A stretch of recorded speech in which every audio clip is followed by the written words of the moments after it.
What are you doing here, poet, on the ruins of St. John's Cathedral this sunny day in spring? It's not exactly spring. What are you thinking here where the wind blowing from the Vistula scatters the red dust of the rubble? You swore never to be a ritual mourner.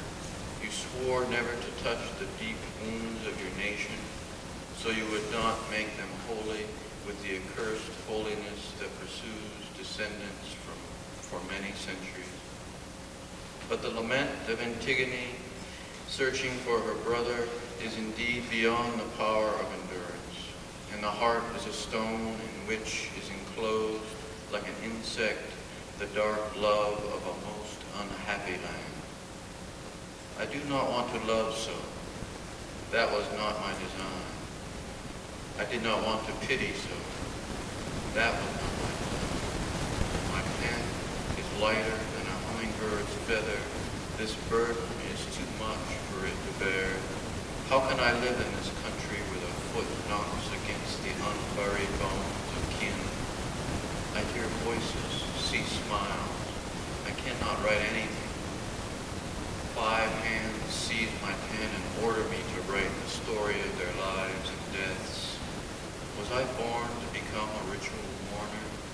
I want to sing of festivities, the greenwood into which Shakespeare often took me. Leave to a poet a moment of happiness. Otherwise your world will perish. It's madness to live without joy and to repeat to the dead whose part was to be gladness of action and thought and in flesh, singing, feast, only the 2 salvaged words, truth and justice. Warsaw, 1945.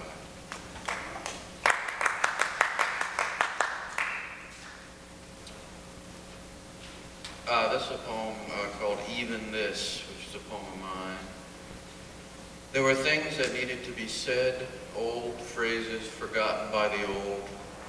Even this, dragonflies cutting away the summer's buzz, the initiates leaning hard into the wind of the masters had stopped listening to. Even the children held each other's tongues in a game of endurance.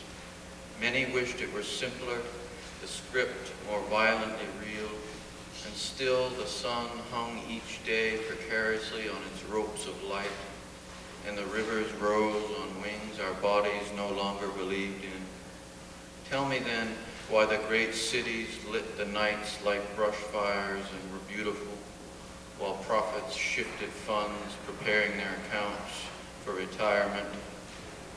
Perhaps it was only a word that waited to be summoned into deed, to do more than it could, to carry us into stories only the dead can tell.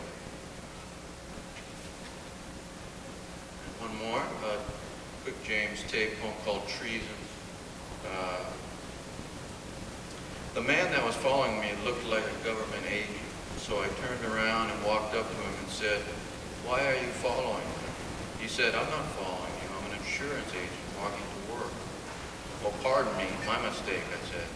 "Have you done something wrong, unpatriotic, or are you just paranoid?" He said, "I've done nothing wrong, certainly not unpatriotic, and I'm not paranoid," I said. "Well, nobody's ever mistaken me for a government agent before," he said. "I'm sorry," I said. "You have something weighing down on your conscience, don't you?" he said. "No, I don't. I'm just vigilant," I said. "Like a good criminal," he said. "Would you stop talking to me like that?" I said. "I don't want you to have anything to do with you. You've committed some kind of treason," he said, "and they're going to get you." "You're out of your mind," I said. "Benedict Arnold, that's who you are," he said. "I'm going to a peace rally, if that's okay with you," I said. "Oh, a peacenik. That's the same as treason," he said. "No, it isn't," I said. "Yes, it is," he said. "No, yes, no, yes." We reached his office door. "I really hate to say goodbye to you. Would you like to have lunch tomorrow?" he said.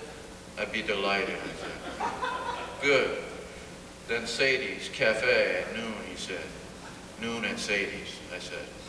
Great.